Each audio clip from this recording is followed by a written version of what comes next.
Pittsburgh Music Magazine. I'm here with Davey Suicide. Great. You guys were in Westchester last night? Yeah. How was it? Pennsylvania. Awesome. Pennsylvania. Was that right outside of Philly? That's, yeah.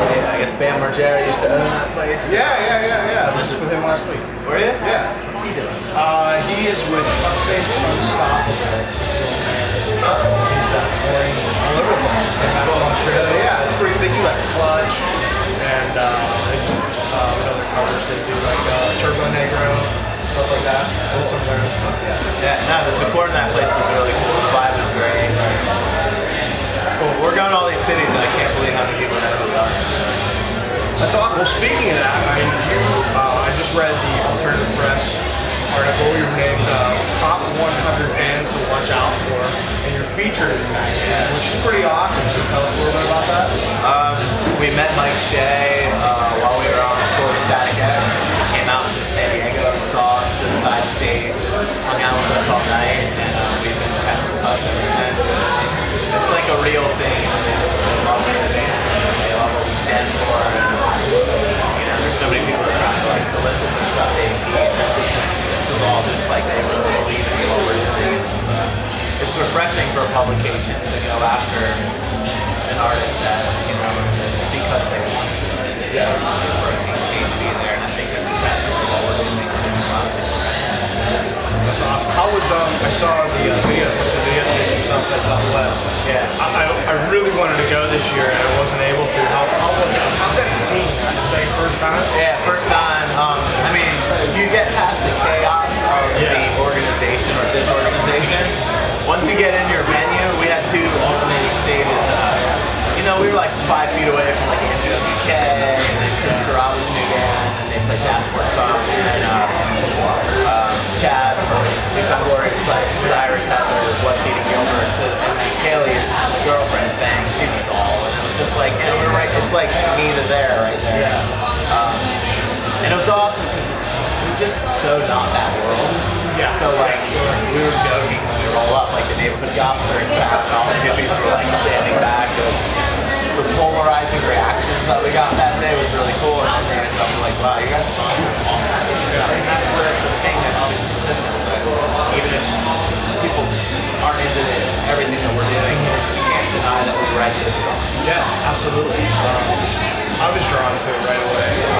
I'm an old metalhead, but I've always been into what I would assume are a lot of originals.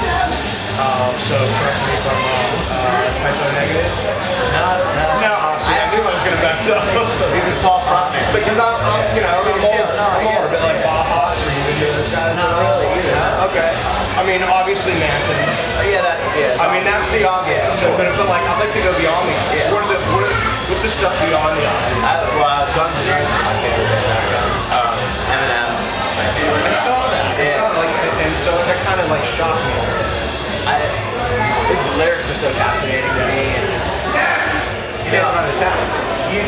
and he just took over. He dominates that rock genre. It's just impressive because he's an underdog, which is great. And I think that he has a way. I mean, any great lyricist can paint the picture where you close your eyes, you know exactly where the person is, what they're feeling, and the mood. And I think and Em's great at that. So I love from a different side of it. I love Queen, I love Pink Floyd, which is probably something that we respect.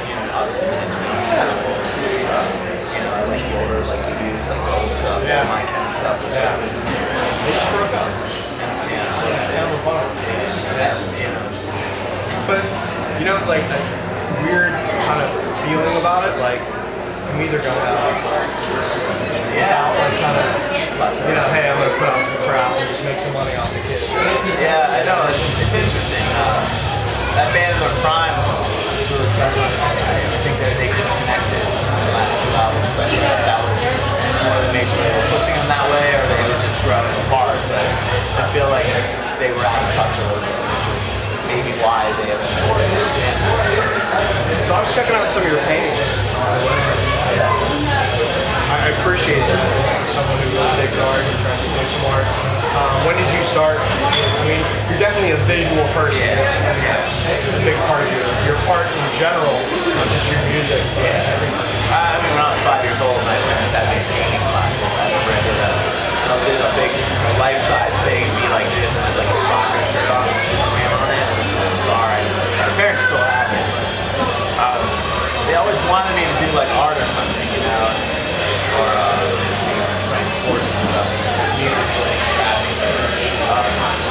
The more I do art, the more I'm into like multimedia, mixing acrylics with, you know, like cuts of newspapers and marker and then watercolor and just kind of the hybrid of all of it and just, you know, build it up.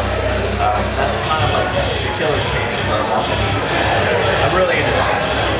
It's interesting, like the whole mixed media idea is kind of how your music, you know, kind of comes off.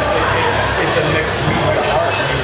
You combine not only the music, but you know, the electronica, you know, the sampling, the visual aspect. You know, that's a great visual aspect. And I want to talk about you know, Chad Michael Moore doing your video. Yeah, that kind of be pretty cool. I've looked at his photos for years. Yeah. I want to work with this guy. I want to work with this guy. And I used to email him. Motherfucker would never return a call. Like, never on my emails. He'd not write me back. So finally I had to get like my manager to like email him and be like, hey, Davey loves your work. He'd love to work with you. And then he responded. And then once we like wrote stuff, we like hit it off. And him and Darren Taylor were fantastic. Visually, I just feel like in photos, like he just has a way of just getting inside my head and just throwing it on the screen. I love that. It's so good. Yeah, I really like the end product. It's pretty cool. So I really was listening to your lyrics and stuff. One of the things that really kind of I latched onto, and I was talking to Will Control about this last time I saw it here, is like religious hypocrisy. It seems like you kind of have some thoughts about that. Yeah. What brought you to that? I think, you know, being forced to go to church every day on Sunday, when I was being bribed with donuts or watching football on Sundays, like my parents always wanted me to go. And I was forced to private school for 8 years. Okay, me too. They kicked me out when I go to school. The idea of the all or nothing thing kind of always bothered me, and you know, I feel like a lot of people try to claim religion, and that's their scapegoat to live kind of like a fucked up life for 6 days, and then you go, you know, kneel down, pray to something, and everything's all better. I think that is the unfortunate part of it. Some people need something to believe in, but I think it kind of dumbs down the idea of what we have inside ourselves to create art. So that's I think religion can be a problem. That's a shame. Who designed your stage set? We do it all. Yeah, we do all. You know, we did a Kickstarter to get all that gnarly lighting and all of like everything that I'm wearing. Like I made it. You know, we make our own clothes. We do everything ourselves. We just shot our first video 2 days ago. Okay. This band has such vision and